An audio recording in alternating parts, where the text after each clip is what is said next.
AI ক্যামেরায় traffic নিয়ন্ত্রণে সবচেয়ে গুরুত্বপূর্ণ বিষয় হলো স্পষ্ট নাম্বার প্লেট আর রেডিও ফ্রিকোয়েন্সি আইডেন্টিফিকেশন বা RFID ট্যাগ।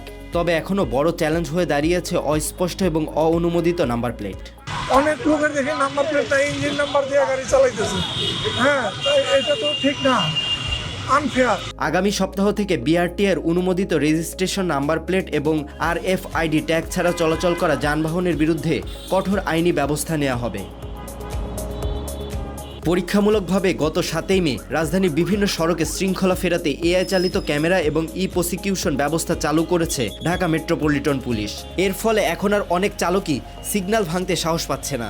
হচ্ছে এখন এআই ক্যামেরা দিয়ে 2-3টে সিগন্যালে মামলা হয়েছে আপনার অলরেডি, বিজয় সরণিতে মামলা হয়েছে, বাংলা মোটরে মামলা হয়েছে। এই ভুক্তভোগী আমার এক বন্ধু আছে আর ভুক্তভোগী আমি নিজেই। আর আমরা সাধারণ জনগণ যদি প্রত্যেকটা নিয়ম মেনে চলি তাহলে হচ্ছে আপনার রাস্তার ভোগান্তিটা অনেকটা কমে যায়। কারণ মোড়ে ট্রাফিক পুলিশ না থাকলেও এআই ক্যামেরা নীরবেই নজর রাখছে।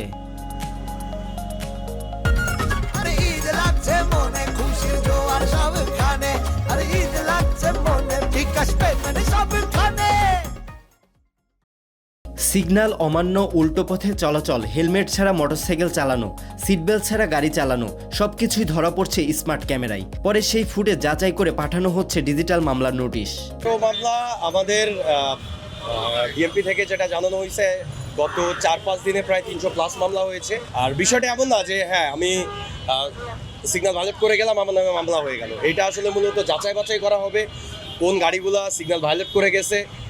সো যাচাই বাছাই করার পর যারা প্রকৃত অপরাধী বা প্রকৃত ভায়োলেশন করেছে তাদের বিরুদ্ধেই ব্যবস্থা নেওয়া হবে। আপনার BRTA ডাটাবেস থেকে তাদের ডাটা নিয়ে বা মালিকানার তথ্য নেওয়া হচ্ছে এবং ওইখান থেকে অটো একটা নোটিশ জেনারেট করা হচ্ছে। সেই নোটিশ তাদের পাঠানো হয়। মূলত প্রথমত তাদেরকে ফোন SMS এর মাধ্যমে জানানো হচ্ছে এবং পরবর্তীতে তাদের যে ঠিকানা আছে সেই ঠিকানায় নোটিশ পাঠানো হচ্ছে।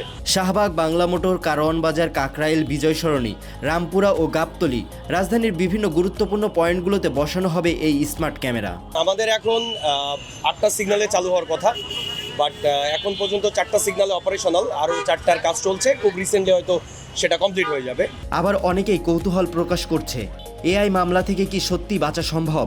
যে জোনের ভিতরে মামলাটা খান ওই জোনের ভিতরে আপনার আছে মামলা, আগে যেভাবে মামলা হয়েছে ওই একইভাবে মামলা, একইভাবে টাকা দিয়ে ভাঙাতে হবে। সিগন্যাল অমান্য করে রাস্তা পার হচ্ছি, যার কারণে আপনার যানবাহনটাও এখানে একটু বিঘ্ন ঘটতেছে। তো সেক্ষেত্রে আমি বলবো যে এই প্রযুক্তিটা অত্যন্ত চমৎকার একটা সিদ্ধান্ত। এই বিড়ম্বনা এড়াতে ট্রাফিক সার্জন বলছে প্রযুক্তি নির্ভর এই ব্যবস্থা সড়কে শৃঙ্খলা ফেরাতে কার্যকর হতে পারে। এমনটাই মনে করছে সাধারণ জনগণও।